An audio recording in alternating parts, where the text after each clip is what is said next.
Welcome everyone to the Game Dev Discussion Podcast. This week we have Kupser on, my colleague at Counterplay Games and the Tech Shader Director. Dude, thank you for coming on. Hey, yeah, thanks for having me on. So I think something that's probably worth doing is, could you just summarize your role for me? Because I know when I first joined Counterplay, I hadn't actually heard of this type of role. So imagine for people listening, it'd be useful to hear it, articulated in your own words. Yeah, sure. So, Tech Shader Director. I basically make all the shaders for the game. Maybe not all of them, but a majority that the artists use kind of on their day-to-day, both for the character and the environment art teams. And I guess I'm sort of I try to see myself as the bridge between tech art and art, I guess. I'm still on the art side. I like to think that I'm still on the art side, but I can, talk the tech language and, go deeper into discussions with the tech team. And I think one big benefit is I'm able to, do a lot of the shader stuff, and that lets them focus more on the hard tech stuff that, they may not always have time for, I guess. Mm-hmm. Our tech team right now is focusing a lot on a lot of optimization and stuff like that, and just trying to get the best frame rate and all that kind of stuff. Whereas I don't really do that. As soon as it gets to frame counting and milliseconds and stuff, I'm sort of okay, well, I know some of those words. Yeah. So okay. I don't know. I find that it's a trend lately. I'm seeing a lot more shader artist positions kind of popping up throughout the industry. So I'd say it's relatively new. And I guess so. It's one thing with that. You said you're right. It is starting to pop up more. I don't know whether it's just because since I joined, now I know the term. I'm seeing it more. I have confirmation bias. But to do that type of role, is it something that you is there any entry level point for that? Because the way I'm seeing, and this is just my point of view from interacting with you at work, but you can't do this type of role without being through the grinder a couple of times. The pitfalls, the stuff you have to watch out for. Is there room for this to grow into entry level roles, or do you think it's environment artists with a tech mind will naturally just have to gravitate towards them?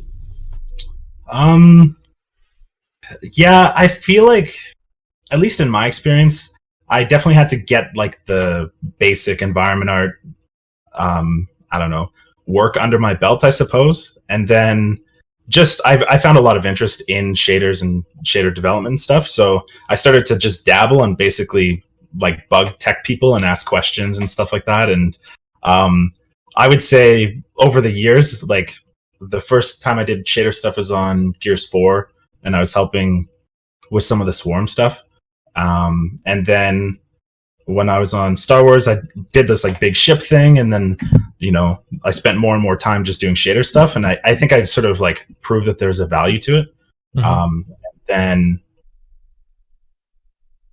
yeah, I don't know. I guess I feel you definitely need the experience of just a game dev cycle and all that to understand when you're planning out shaders.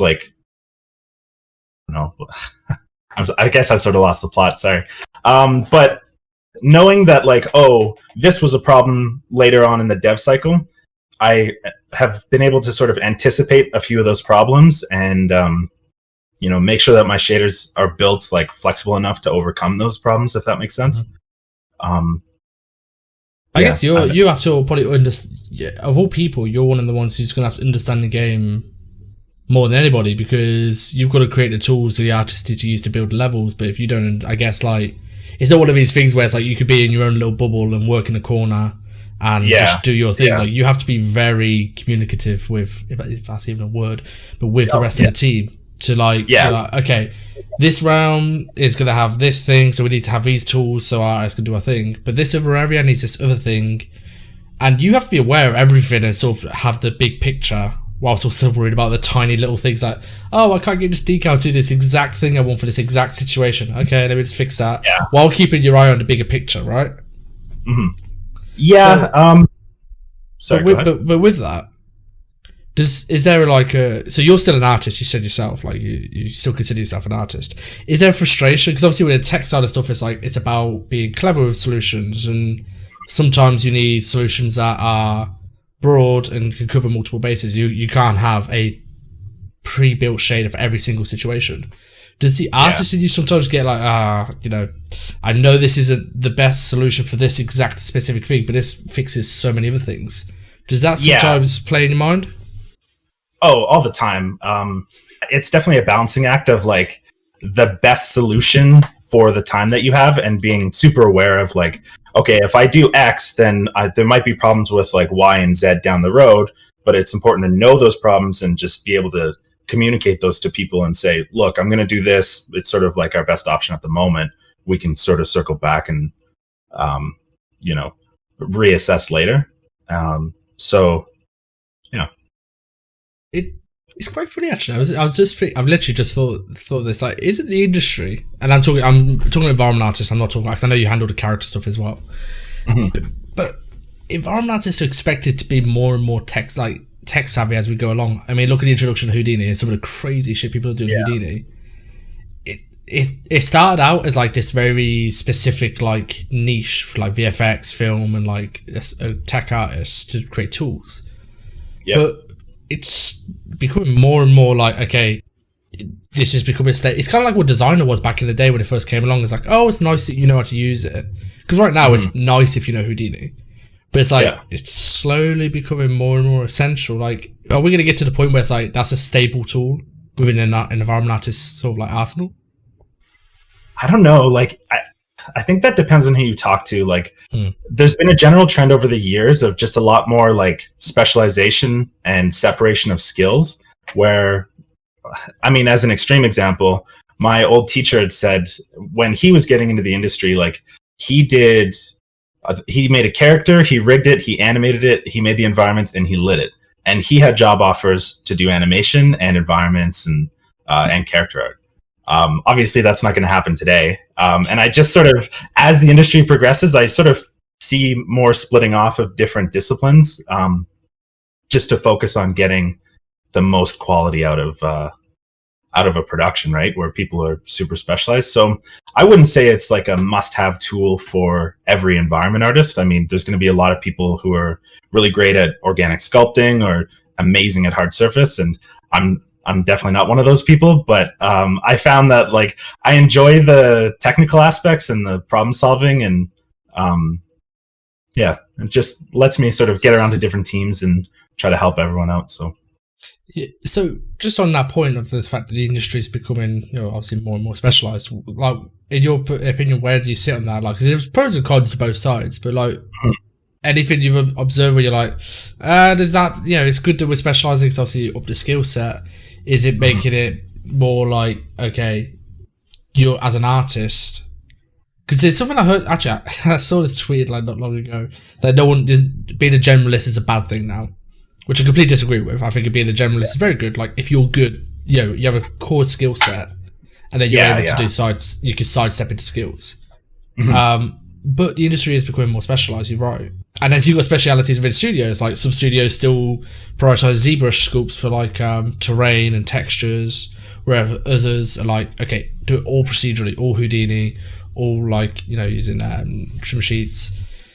Like, I see it as this sort of set the scene as a long-term, maybe not a viable strategy, just because suddenly you're going to have like, you got specialities within skill sets, and then skill sets which are specialized to a studio, and it just makes like the whole learning process even more difficult than it already is.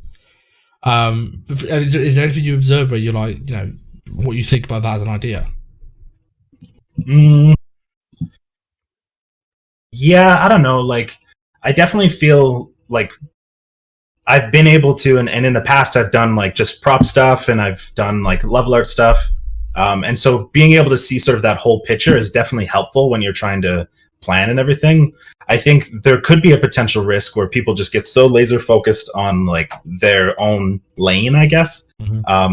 And they just lose the like grand picture of, I don't know, the project or something. But I'm not sure, like, I don't know. I think it depends on the studio. Like for Some studios, it's super important to have everyone be very specialized and stuff. I've heard at places like Ubisoft, people will be very specialized, right? And it kind of ensures like a standard and quality across the whole project. Like when you have teams that are spread out all around the world, right? Where other studios, and especially smaller studios, will be a lot more like everyone wears a bunch of different hats and like chips in and helps with like different ideas and stuff like that. And it's very like collaborative. Because it's funny, even when we talk to my colleagues, peers, like people on Discord and stuff, and it's like the roles of an environment artist at Ubisoft versus the roles of an environment artist at Machine Games versus one at another studio, and like just that term in itself means so many different things to so many different people. Yeah, and it's like when I speak to students, they're like, "Oh, what should I do?" And I'm like, I don't even know. Like, I speak to a lot of people. I make an effort to speak to a lot of people that understand the industry, and I'm like, I can't give a comprehend. It's such a grey thing that when I'm speaking to students, I'm like, I understand the industry, and I'm struggling to, comprehend it. So when a student asks, I'm like, oh god, you got no hope in hell, and that's why it's sort of a concern. Is like, and that is what it is a mild concern from my point of view. Of it's becoming much more difficult to understand this industry because just like you said, roles are more specialized. Roles mean different things in different places, and it's easy to get laser focused. I was at one point. I was like, I'm a materials artist, and I was like so hell bent on being a material artist, and I'm like, there's only so many materials that you make it in a game. Okay, maybe I should have branched out more into environments and now lighting and tech art. It's just something that's been on my mind a while. I don't know. I'm still trying to work out if it's a good or a bad thing. I definitely was, when I started, I was like, I'm just focusing on prop art. I'm focusing on making some good looking assets and materials. And then, overall, there's been a trend of like, with globalization and everything, just outsourcing is a lot more common, and it's easy to send out props to, different places, right? And when I was at a previous studio, they were saying like, really, we consider you in-house artists to be problem solvers. We consider you guys to, be able to look more at like the big picture and figure out what the best solution is to get the best like visual result. And so I guess I see shader art sort of as like an extension of that, problem solving things with a tech focus, because also in my experience, like in-house, there's a lot more desire for tech art and like technical specializations, and it's a bit easier to I don't know, I guess I felt it was better for job security, so there's also that part of it. I bet there's a lot of pressure. I've just thought, actually, you're basically setting the rules for the environment artists, in-house guys to work to, and outsourcers. The outsourcers abide by your rule set. You set the rules with the shaders. Here's how we're doing stuff. That's how it works. That's a shit ton of pressure, right? Like everyone's looking at it like, dude, your shader don't work, or this doesn't work. Kurt, why is it broken, man? Like that's a lot, right? Yeah, and I think that's why it's important to communicate to people like, hey, I know this is broken, or I know this isn't ideal right now, but I can't say too much right now, but I'm fairly happy with how I built the system, because it allowed for a lot of flexibility. And it allowed like, okay, just throw this in. It might be busted now, but later on I can, build up the special stuff to make it more polished later, if that makes sense. And I try to think of like the way I construct shaders in a modular fashion, similar to how you can construct an environment, right? Just a lot of little like pieces that you can clip on and add on top of each other and stuff. Using like material functions and stuff like that. Like you'd have a material function for this thing, and then you could just pull out the library functions to put into the shader, right? Yeah, basically. I've gotten flack in the past before, like, oh, why is everything like in a material function? I'm like, yeah, but you just have one material function, another material function, and you can just daisy chain all these things together, and it's almost like just adding Lego bricks on top. Like once you get to a certain point where you have a deep enough library of like shader stuff, I guess. Yeah, I think that was the first time I realized just how much I don't understand shader art. Was when Lincoln Hughes did a master material stuff on UE4 and downloaded it. I checked it out, and up until that point, I'd used material functions for like very sparingly. It was for a prop scene. using like the Quixel workflow. We use like grunge masks and stuff like that. And I thought I had a good wrap around like material shader art, and then I saw like this like you said, daisy chain of material functions. I was like, oh shit, I don't know any of this. Like, I'm way out my depth. Now, interestingly, environment artists went at AAA where, you know, you're more like level artists, I guess. You're using tools given to you. You, the tech team, give us a really cool toolkit, and we work with that toolkit. I haven't touched shaders really since working at Counterplay. And with that being said, is there a thing where I focused my whole early parts of my career when I was developing as an environment artist, trying to showcase, hey, I can make shaders, I can make these. Look, I've got a shader where I can vary the color of the decal or whatever it might be. You know, really simple shit.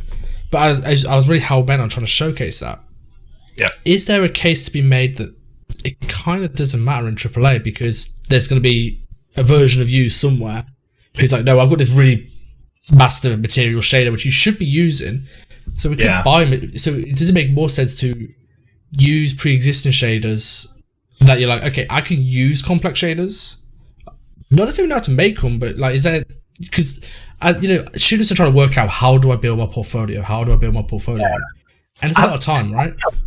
When I remember when I started at the coalition, or I was interviewing, I was like, oh, I'm learning more shader stuff, like yada yada yada, and they're like, don't worry about that. Like, we got some awesome shaders in the house. Like, you don't need to focus on that stuff, right? Mm-hmm. But at the same time, like, if I was looking to hire someone, even just as a level artist or something like that, I think it's super valuable to show, hey, like, you know, I can do some shader stuff and at least demonstrate that you can think that way, you know, like a bit more technically, because it makes it easier to talk to someone who is making shaders or someone who is like on the tech team, right? And like, even if you might not make the final thing that goes into the game, how I started was like, I would just do prototypes and I would just be like, I want something kind of like this. And maybe it wasn't the best, or maybe it wasn't the most optimal. But then either a tech artist person would help me and understand why it wasn't as optimal as it could be, or they would be like, oh, awesome, cool. And then they could do a better version that then you could take a look at and be like, what's the delta between mine and their shader, and understand like, and I don't know, I guess like I've been fortunate because I've learned from a lot of like really awesome technical people, and they've been able to like, you know, answer and field all my questions when I didn't really know much. And so I would say like it's definitely worth demonstrating. I guess you could also speak the same language, right? Like you said this with the tech guys, like you're the bridge between the super smart people who talk like pure wizards of behind the scenes. You can speak their language. I guess people who at least know what a material, like I said, the conversation we just had, material functions and all this sort of stuff, and you know, I guess being able to speak that language allows us to go, oh hey, there's a problem here. Like, this thing isn't working. Rather than me just being like, it's broken, help me. I can sort of go, oh, this isn't working right. It looks like the maps, you know, there's some sort of multiply applied somewhere during the shader. Is that happening? Yeah. Oh yeah, I did that. Okay, we could start, you know, fixing this thing. Yeah, and sorry, go on. I didn't mean. I think that one of the big values of like knowing more about tech stuff and everything is being able to, when something's broken, being able to troubleshoot it, debug the process, and pinpoint where the problem is. Mm-hmm.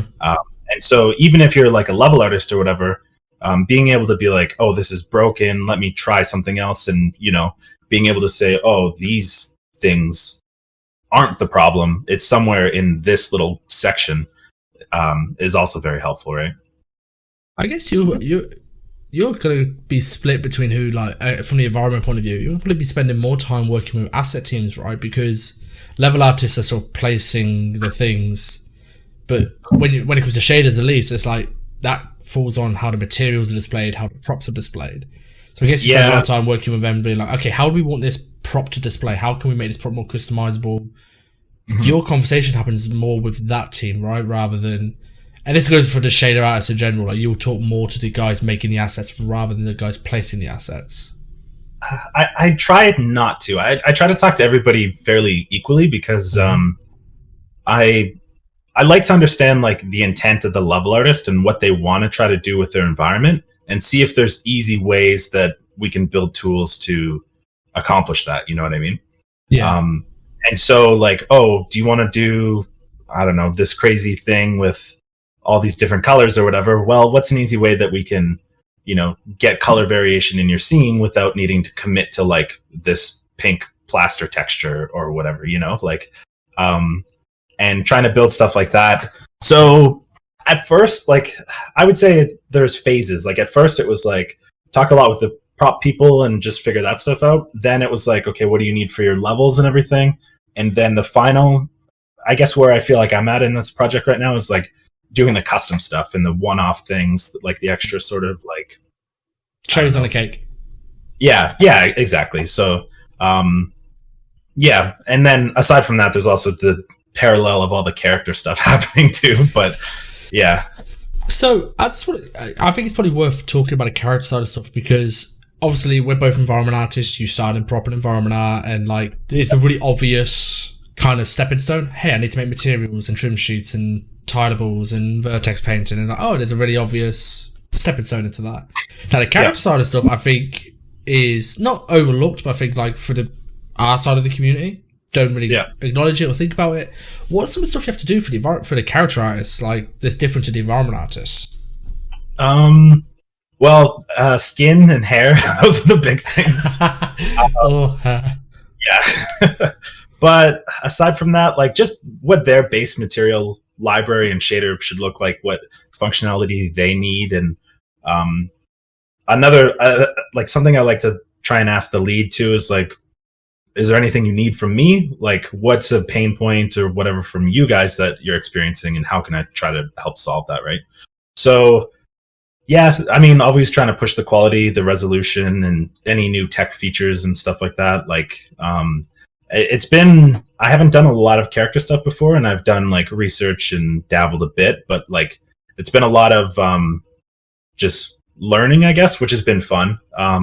And just reading white papers and all the abundance of resources online. And what are you rubbing your eye for? That's fun. I swear, I just tell people I'm illiterate. I can't read. It's documentation, man. Like, I was talking to a friend about this. Like, you know, when you ask somebody, "Oh, how do I do this?" and they're like, "Dude, just Google it. It's on the documentation." It's like, yeah, but when someone explains it, like, I get context to what they're saying. I just hate reading. I would argue, I agree with you. If someone explains it, you get the context and it's like a bit more tailored and stuff. I would also argue though that like being able to do that initial search and everything, do like, I don't know, the basic research and then say, okay, my understanding is X, Y, Z. And if I think about this, like, is this true or not? And then you get much better answers than rather just like, hey, I don't know. Right. So, I think that people will respond better when you can say, "Oh, I'm trying to engage." A bit of effort on your part, essentially. Yeah, exactly. So typically, like if I'm on like the UDM forums and I need to ask a question, I'm like exhausting every single resource first, and then like I've tried this, this, and then typically I get a decent answer. So see, you're the kind of person people need to be more, because I know I'm the opposite. I'm like, so because we're in different time zones, what tends to happen is something breaks, I send a Slack message, I'm like, shit, they're in a different time zone to me. Okay, I may as well try research now and try and fix it. Oh, I fixed it by researching. Right, delete the Slack message and hope they don't see it. Like I've ever done that to you a few times. I've done it to some of the other guys as well. Yeah.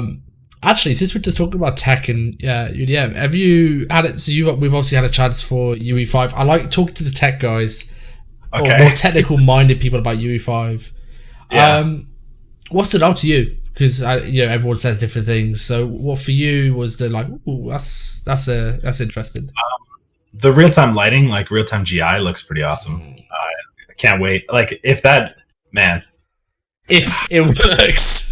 Well, it's just if it's like, yeah, I guess like as good as they say, because it looks incredible. So, yeah, that's the biggest standout. I mean, obviously the nanite tech looks pretty awesome, and that looks really cool. I don't know. I guess we'll have to see where the final like optimizations and everything land, because they said they're still like working on improving it. And right now, I think they said 1 million polygons is a 4K normal map. and I think that statue was like 33 million Mm. polygons. So does one of those statues have equivalent of 4K, 33 4K normal maps on it? If I'm understanding correctly, I don't know. Yeah, I'm like, it's really hard to comprehend because we're like used to such small bounds. Like, I mean, even 2K textures are like, okay, Yeah. do we need to use a 2K? Can we trim that down to a 1K? Could we use like 2K albedos and roughness and have like a 512 like normal map or whatever? Like, we're thinking so stingy.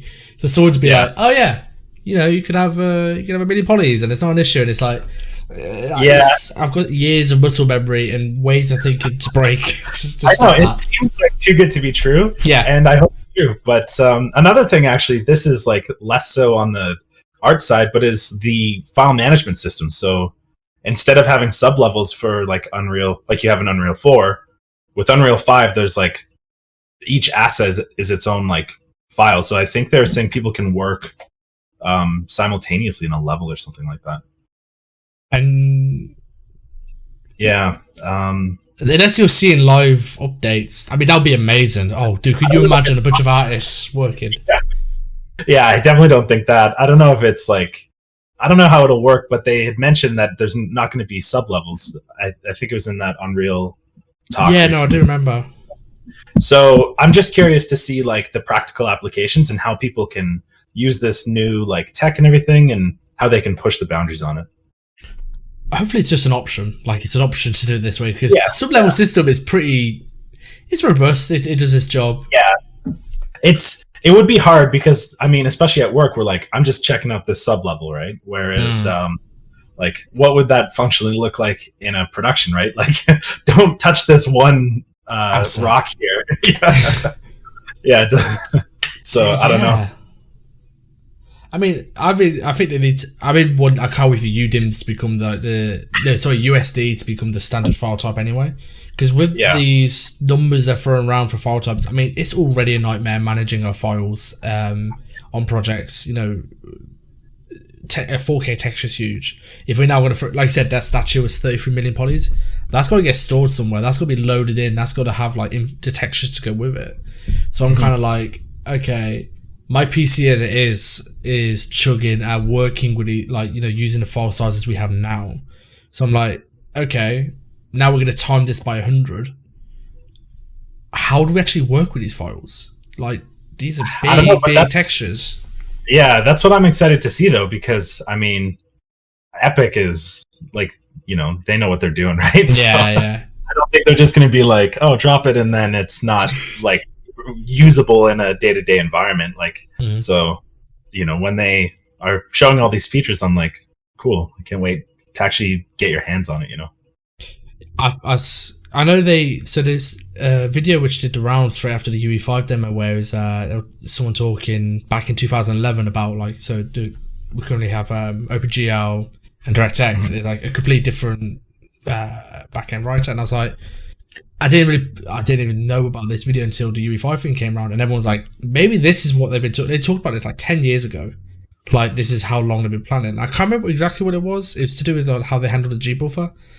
And I was like, okay, well, that's actually quite curious. Because there's going to be some sort of, I feel like there's some sort of solution to, we're at the moment thinking in a certain box of what we know now, and there's something over here we're not aware of. Yeah, like, what's that that Henry Ford quote? Like, if I asked people what they wanted, they would say faster horses, right? Like, there's always going to be people who are thinking outside the box and thinking about what's, you know, people want horses, but what's the next car, right? So I think I don't know enough about this. Like I said, I still consider myself on the art side, so there's like tech people that are way smarter than me, but Brian Karras, he works at Epic, and he had like a Twitter thread talking about, like, he wants this thing to be the new standard, and he had worked on that tech, like Nanite and everything. And he had a really good philosophy of, like, you know, if you were working on a painting and someone said, oh, that's too many brush strokes, like, remove some brush strokes. He's like, that's crazy, right? Yeah. But that's essentially what's happening with games, right? Like, we're making art and stuff, and then it's like, oh, but it's like, you need to pull it back. So I definitely recommend, if people want to, like, learn more check out Brian's Twitter, and he talks a bit about it. So you could do this whole Segway thing, man. Like I know we've spoken a few times in the past about like sort of Twitter, social media. You're at the moment like looking. You've been really active in a couple of the Discords. Yeah. Like, how have you found that? Because I know you've been like, oh, this is weird. Like, I don't know, man. Like, online stresses me out. Like, this is nice talking face to face and, you know, voice to voice and stuff. But like, I don't know. I've always had trouble like texting people back and like just trying to be like active online. It's something that I like to do and I like to take part, but sometimes it's just like it's so overwhelming. Yeah, it's figuring out that balance. I remember like when I first joined the Dynasty server, I was trying to keep up with every chat. I was like, okay, let's check the general chat. Now let's check the funnel. And I was like trying to keep on top of it. I was like, oh, this is impossible. So, and then I'm like, you got the Dynasty one. You've got any personal ones you might have, experience points. There's loads of them. I think as well. CG Core that just they've just started with the NVIDIA guys. Yeah. And you have to sort of just go, I'm just not going to be in it. I might drop in every now and then. I just can't keep up with shit. I think Discord needs like threaded channels, but basically a lot of times, and one thing I'm not very good at is like multitasking and like doing something and then bouncing over, doing some chat and then bouncing back or whatever. So a lot of times I'm like, I'll chat for a while in Discord and then I'll come back like at the end of the day or something and there's like 250 messages or something like that, and there's sometimes I'm like, oh, I want to jump in, but I'm like, it's like 4 hours later at this point, does it even make sense? Am I just like always late to the party? But ultimately I'm really glad to be like interacting on online communities more. That threaded message thing, God, I wish I'd hurry up and get that in, because there's amount of times where like I've been in a chat and it's 3 conversations happen. So like, say for example, there's like 2 people in one conversation and they're back and forth, and then you've got like 3 more in another conversation, and these obviously in one channel you're having to like filter the conversations into 2 separate things, and it's an absolute nightmare. I'm like, I don't know why they haven't got threaded messages, because it's the same for the critiques channel. Someone posts some words, get crit, and it's like you have a few messages and then someone drops some new work, and then it's like everything gets lost. Whereas if you have threaded channels, it'd be so much better. Yeah, but it's just, I don't know, trying to keep up with all of that like chat all the time is difficult. I still don't have a Twitter. Do you even say a Twitter? Do I sound old? I don't know. But yeah, I don't know. What helped me is like, I just kind of was like, I'm just going to stick with some Discord, stick with like 2 different servers, have like a primary and a secondary server to hang out in. And as I get more comfortable and maybe better at navigating Discord, even just before this call, I was like, asking you, I was like, how do I Discord? How do I do this? I don't know. So I'm definitely not like the most tech savvy, which is funny. So what's just out of curiosity, why no Twitter so far? Because it is a very good marketing, it is a very good tool for growing personal brand. I don't know who wants to listen to what I have to say. But that's basically it. I don't know. I don't have any. Is a hot take a good thing or a bad thing? I don't have any takes that are worth. Hot takes taking. are never good. They're never good. Well, anything where you put like a blanket statement on and put like a black and white statement on, it's like, oh, this isn't going to end well. I didn't know what a hot take was until now. So, yeah, I don't know. I just maybe as I get more comfortable with Discord, maybe I'll make a Twitter, and I don't know. I mean, is it? You just post art, don't you? You just post. I mean, most of my Twitter feed is the podcast, posting whips or retweeting cool stuff people are doing. Like people post some. I don't know his name off the top of my head, so I feel really awful. But he basically tweets like really cool substance designer tricks. Like, hey, here's in 5 notes how you can make a really quick wood shape. And it's just like, and that's what most of my feed is, just retweeting that sort of stuff. And that's when Twitter's good. It has bad sides. Like the past month and a half has been nothing but Twitter drama. But the games industry feels like it's just imploded at one point. But it is a good tool. I mean, there is actually. I was talking to a group of friends not long ago about it's easy to stand up, like be known in the industry, and I say easy with a great assault, like easier to by being really good on social media and being very active, and you can grow your personal brand very well. And say like your art's at one level, but your personal brand you're able to grow, and you're able to spread your art really far. Yeah, through social media. I think there's been a few people, and I've actually had them contact me directly asking for what my take on it is, where like their social, they get loads of likes on ArtStation, but they're not getting job interviews, or like, my Twitter got 600 likes. Like, what's going on? It's like, well, don't get your like social outreach mixed up with like your quality. And the same goes the other way as well. It's like I know some absolutely hidden gem of artists, like they're amazing artists, but they're just not active. They're not on social media, and it's like it's a really good tool, but it can mess with your head so much. I think I always underestimate the amount of work it takes to, well, like you said, build a brand, right? Like people are very good at it, and I'm not one of those people. So, but I'm always like, okay, I'll do something. And then day one, I'll post here. Day two, I'll post here. Day three, I'll post here. I think that's what you're supposed to do, right? And then after day one, I'm like, whatever. So I don't know. I guess it's just not super important to me. I think that it is super valuable as a game dev community. There's been a lot of resources where I'm like Googling how to do something, or I'm having a problem or whatever. And then there's like a really awesome Twitter thread where people have shown some cool stuff that have been valuable as a resource. But I don't know. But just signing up and, taking the jump is... I think it might be because you've probably got a much healthier life balance, and you're probably a lot more happy in where you are. Like, I know that this is a funny thing. So because I'm very active on all the platforms, and it's probably a bit true for myself as well, it's you can watch people change, people do things. Like there's someone who's been quiet for months and months and months, and suddenly they start being super active, and you're like, what's going on there? Oh, they're applying, that's why they're doing that. And it's like, it tends to be for the people who are active and trying to grow their brand, for the most part, is for a reason. Like, people don't just do it for the sake of it.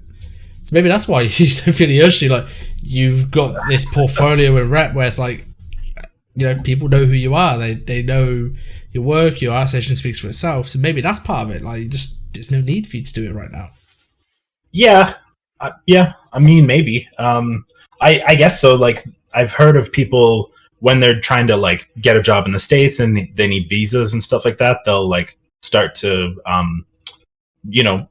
do articles and build their brand, right? And that's super smart because it just increases your likelihood of getting your application accepted, right? So I don't know. Yeah, I guess so. I don't know. That visa thing's fucking weird, because I found out the other day someone listed the podcast as like one of the ways to get, because you're meant to list like publications and stuff like that, and they listed the podcast. I was like, that feels really weird. Like, I don't know why, it just felt very odd to me to hear that said about the podcast. I don't know. Like, you see people, you see people put the game dev discussion on their ArtStation, or you see people. It's weird. And you see people put like 80 level articles and stuff like that. Like, I think there's value in being featured, and I did a thing for 3D Artist and I put that up, and I think it just signals to people, like, especially when you're trying to make a case for a job or anything, that like, your content is good enough to be featured in a magazine or whatever. So what, like, for you, I guess we said we're always trying to, this all comes from wanting to push forward on something. You said yourself you're still an artist. You still consider yourself on the art spectrum. What is it like in when I know you're super busy, so right now it's probably not a hard time to answer this question, but what is it you want to look into? Like, because tech art as well, I guess tech art is, you grow by doing, right? Yeah. Like, figure out new solutions to new problems.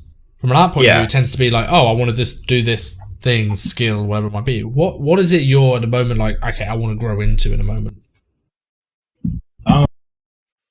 Lighting. I've been doing a lot more lighting stuff, and that's been fun. I don't know, like, I guess the way I see it is like I'm on this tech path, and it's veering more into just straight tech, right? At this point, like, and I sort of feel like I'm at a crossroads. Like, should I try to learn like some like a programming language and try to like be more robust with like those sorts of tools? I still don't even know blueprints, so I'm like I could start to learn blueprints and make some combo shader blueprint tools or something. Or like, should I kind of veer back and that's what I'm really enjoying with lighting is just how big of an impact it has on like, the macro presentation and how it can evoke like a mood, right? So I don't know. I've been doing that, but I always find that like whatever I'm doing in my like day-to-day professional career, I try to like do the opposite or something different in my personal stuff. So who's to say maybe I'll, eventually do something else. And then I'm like, oh, I want to get back more into tech stuff because I haven't done a lot of tech stuff. Like I try to just keep a balance on that, I suppose, when I'm like, I don't know, I guess I assess where I'm at with my skills, sort of where I'm like large scale, where my career is headed. And then try to be like, am I cool with that? What can I do to, move to that point faster? Lighting's weird, man. Like, so I've recently began into like researching cameras and photography. So I want to look into photogrammetry, and by looking into cameras, you naturally look into lighting. And it's like it's got a full circle where I'm like, okay, I'm back at lighting again, and I'm like, it's so it's really hard to separate the technical from the artistic, because like you could look at the artistic side of it, of like composition, color grading, and all that kind of stuff, but you can't.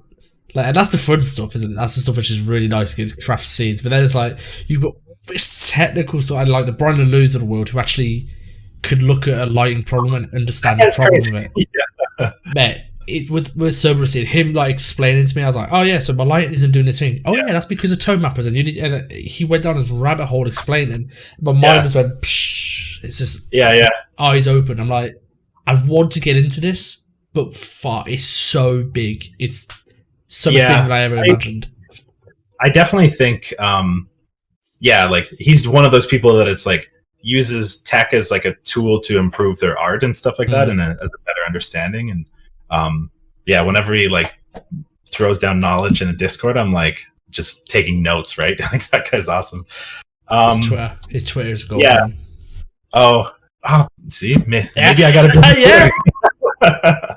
But yeah, like I think we were talking about this, like how tech can impact and influence like art and stuff, right? And I don't know, I find that I'm very like, I like to kind of tear things down, see how they operate, and rebuild them and stuff like that, and like understand how things work. And so going to a tech standpoint has been really fun because it's allowed me to I don't know, see things differently, I guess. Like I wanted to learn more about like lighting and stuff like that, and so I picked up books on like James Gurney, color and vision and seeing, I think that one is. But yeah, I picked up a few books just on like how the human eye works and in relation to like art and stuff like that, and it's just like, I don't know, it's cool to see. Yeah, it reminds me of that there was a tech demo, I think it was for ray tracing, where they actually made a functional pinhole camera, like in Unreal, where like the light came in and it reflected, mirrored the image. And I'm like, it's really, you remind me of my friend. There's a guy in a Discord who he speaks a lot like what you just said. He likes to tear things down and work out how they were made and then build it back up. And I'm like way over on a different spectrum. I'm like, I don't really care how someone's made. If it works, it works. Let me just build, and like I don't need to know the ins and outs, which is proven to produce some brick walls, because like especially in designer, there's some really cool nodes out there where I'm like, okay, I don't need to know how this is made. It's doing the job for me that I want it to do. Yeah. And then it's like, okay, now I've got this really niche problem. And then my friends are basically gone, see, if you'd known how this node works, you could make it and fix your problem. And I'm like, shit, yeah, you're probably right. That's definitely like something I learned is like establishing what the ground truth is. And a lot of engines will do like, we'll do a render in like some high-end render or something like that, or take photos of the real world and use that as the ground truth to compare your render against, and that allows you to see like, okay, well, what's happening in the real world or in this render, what are they doing that we don't have and that we're missing? And understanding the delta between the two can help you like improve your art quality, right? I like that, the ground truth. Is that a common term? I think that. So. Yeah, I think it's like fairly common, but yeah, the ground truth and compare against. So, yeah. I mean, it's. I'm trying to think if there's like a way I can get away from it, but I don't think I can. Like especially the more like, because as I said, as I want to develop, I naturally have to look into text side of stuff. Like I want to look into Houdini, lighting, shade. All these things require understanding of how something functions, and like I can't get away with just using tools. I know that sounds awful saying it, but I guess so. I don't know how many of you listen to. I tend to wrap them up with always a similar question. We kind of just spoke about it, but in a year's time, where do you want to be as a person or as an artist? Like I know we've just spoke about you want to look into lighting, but at what point where do you want to be in a year? This time next year, where would you like to be within your skill set? And ignore career. Career doesn't matter. We have no control over that. But as an artist, where do you want to be? As an artist, I don't know. I mean, I guess I'd like to get a stronger grasp of color theory and a better sense of lighting and mood and all that kind of stuff. So I would say that. Just general artistic eye sort of stuff. Yeah, like I said, I mean, I started just doing props and stuff, and then I was like, tech jobs are more stable, and I like that, and I gravitated towards it. But I'm sort of like, it would be nice to balance that back out again, because as we were saying, like environment art is such a large discipline. There's so many little buckets within this massive bucket that we call environment art, right? Like, and I guess I sort of like, I sometimes visualize it as like just filling up a bucket. I'm like, I'm pretty confident in my prop stuff. Like the prop bucket's full. I'm like, okay, let's fill up the shader bucket. Let's go to the lighting bucket. And ideally, I mean, it would be nice to, and those buckets will never be full. You can always improve. But it'd be nice to have at least all the buckets be sort of evenly skilled up, I guess. Nice. No, that's such quite awesome. Again, you're full of fucking analogies, aren't you? I like that. That's a good one. Yeah.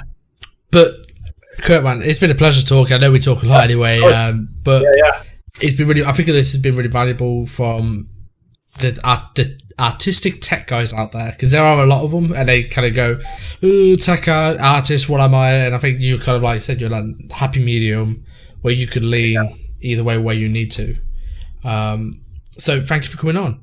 Of course.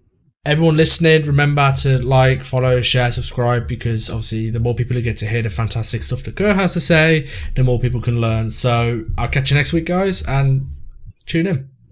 Thanks.